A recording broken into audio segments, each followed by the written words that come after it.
Now, regional trade is an important aspect of development for any country or any region, and key to that are what we call trade corridors. With us in the studio is Dr. John Deng Diar Ding, who is the Executive Secretary of the Northern Corridor Secretariat, to discuss an important initiative in the region. Doctor, welcome. Thank you very much, Serge. Now, for the sake of some of our viewers who may not know what the Northern Corridor is, can you begin by giving us a brief explanation? Yeah, thank you very much for having me. Northern Corridor is a multimodal mode of transport that links the maritime port of Mombasa with the hinterland countries of East and Central Africa. It was established in 1985 by 4 countries of Rwanda, Kenya, Burundi, and Uganda. It was later joined by DRC in 1987 and South Sudan in 2012.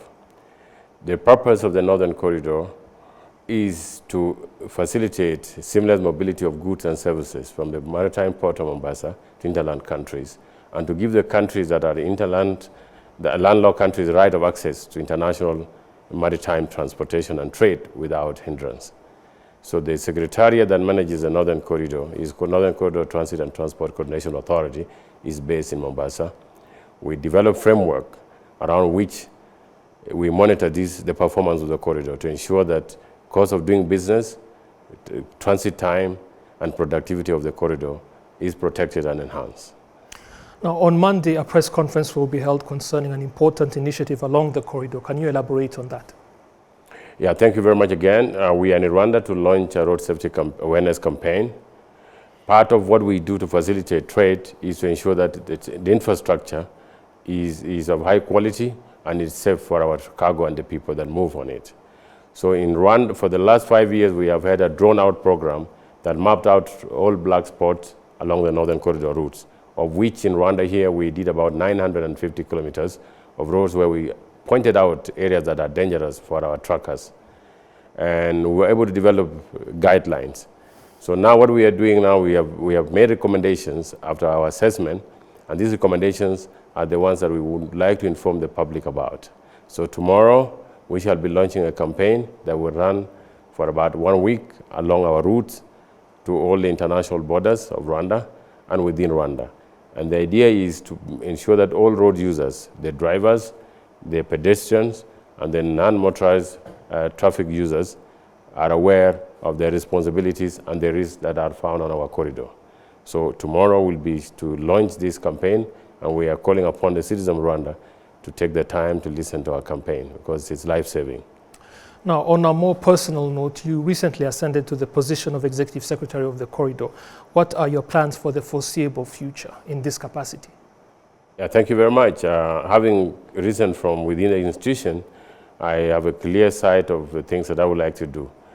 Principally speaking, the Northern Corridor is charged with the responsibility of improving custom processes, is improving infrastructure and transport means, is also promoting inland water transport. So during my tenure, I will generally invest in development of infrastructure. That is where necessary, because the 4 modes of transport, which is rail, road, inland waterways, and pipelines, are the modes we use. In countries like Rwanda, that is waiting to have the standard gauge railway lines, we shall work very hard to ensure that Uganda is able to develop its part of the infrastructure so that we can reach Kigali. On inland water transport, we are working very hard to ensure that Lake Victoria is able to be a means of transport that can access Rwanda, and we are working with the government of Rwanda to see to it that the Kagera River has access to Lake Victoria. On the other side, we are trying to open up connection with DRC in a more seamless manner. Now that the port of Rubavu has been constructed, we're trying to promote the inland water transport across Lake Kivu to DRC.